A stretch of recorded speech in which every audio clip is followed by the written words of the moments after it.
미스터 N이라고 들어보셨습니까?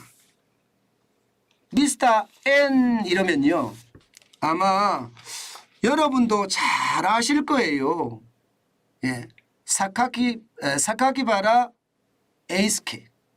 예, 이분은 말입니다.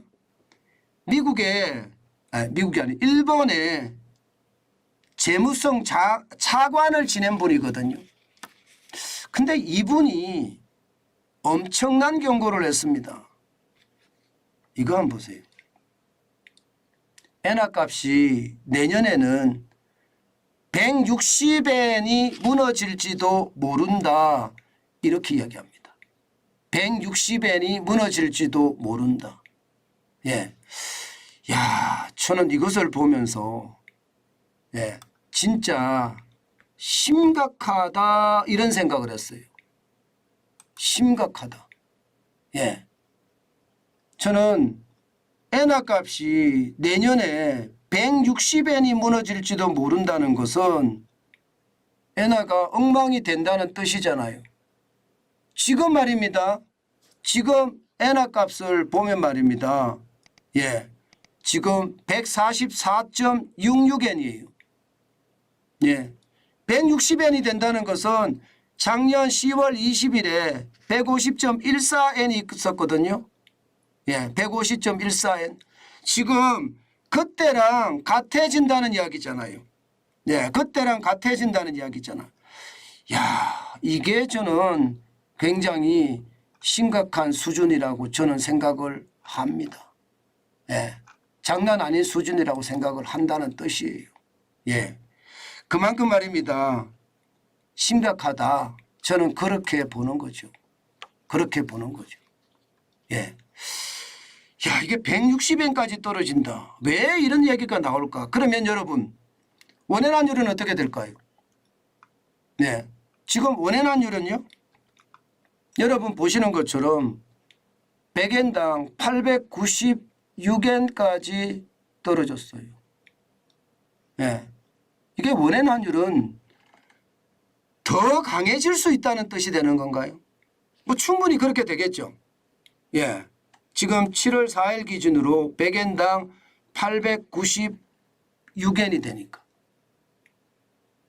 저는 이것을 보면서요, 일본의 엔화를 우리가 어떻게 해야 될까, 예, 진짜 고민을 많이 해야 되겠구나, 그 생각을 하곤 합니다. 자, 일본의 엔화가 앞으로 어떻게 변할 건가 한번 볼까요? 일단 말입니다. 일본은행의 부총재 하는 이야기가 우치다 시니치입니다. 당분간 YCC 정책을 계속할 것이다, 이렇게 이야기합니다. YCC 정책, 수익률 곡선 제어 정책이라는 건데, 쉽게 말하면요, 국채 가격을 일정 수준을 유지하는 정책이에요. 국채 가격이 올라가면요, 예, 올라가면 시장에다가 국채를 막 푼다는 거죠. 국채 가격이 내려가면요, 또 사들인다는 거예요. 무한정으로. 이게 YCC 정책인데, 쉽게 말하면 이게 돈을 푸는 정책보다도요, 네, 이게 일반적으로 우리가 이야기할 때 그런 거 있잖아요. 예, 이게 완화 정책, 돈을 푸는 정책, 이런 정책을 쓴다고 이야기할 때, 예, 그 정책보다가 더 강한 정책이 YCC 정책입니다. 그러면서 말입니다. 기준금리는 마이너스 0.1%를 지속한다는 뜻입니다. 그러면 어떻게 될까요? 그러면 일본은 통화정책을 지금 그대로 유지하겠다는 거예요. 미국은 예, 금리를 올린다고 하잖아요. 엔화가 강세가 된다는 뜻이에요. 엔화가 강세가 된다는 뜻입니다. 그런데 일본은 계속 돈 풀겠다는 뜻이에요. 돈 풀겠다는 뜻입니다. 그러면 당연히 말입니다. 엔화 약세는 더 심화될 가능성 높다고 봐야 되겠죠. 높다고 봐야 될 겁니다. 예, 이게 160까지 가게 되면요, 지금 1988년 4월 15일에 157.25를 기록한 적도 있거든요. 그때만큼 떨어질 수도 있다는 겁니다. 그러면 여러분 우리는 어떻게 해야 되느냐. 물론 미스터 N이라는 사람이 정확하지는 않아요. 분명한 것은요. 작년 10월 20일에 150.14까지 올라간다는 거 맞췄습니다. 예, 이게 그렇게까지 갈 수밖에 없다고 이야기한 게 미스터 N이에요. 그런데 이게 맞추니까 모르겠다. 앞으로도 맞출 수도 있겠다. 그런 생각이 들 수밖에 없습니다.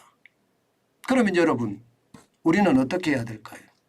우리는 이게 엔화를 사더라도 제가 반드시 말입니다. 분할 매수하라고 말씀을 드렸잖아요. 굉장히 중요합니다. 분할 매수하는 거. 한꺼번에 사지 말고요.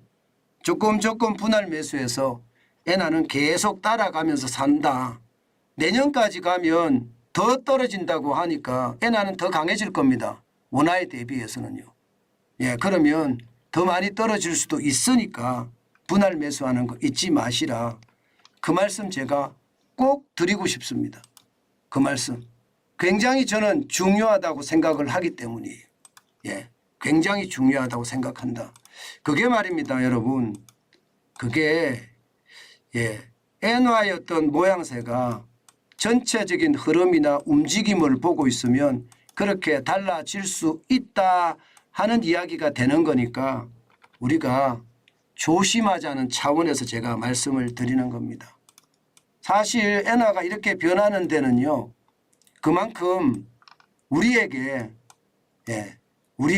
어마어마한 그런 기회를 제공할 수 있다는 것도 항상 한 번쯤 생각하시면서 움직이는 게 필요하다. 그 말씀 다시 한번 드립니다. 엔화를 많이 사시는 분들이 많습니다. 그래서 제가 자꾸 말씀을 드리는 게 굉장히 중요한 것은요. 분할 매수를 하시라는 사실입니다. 아셨죠?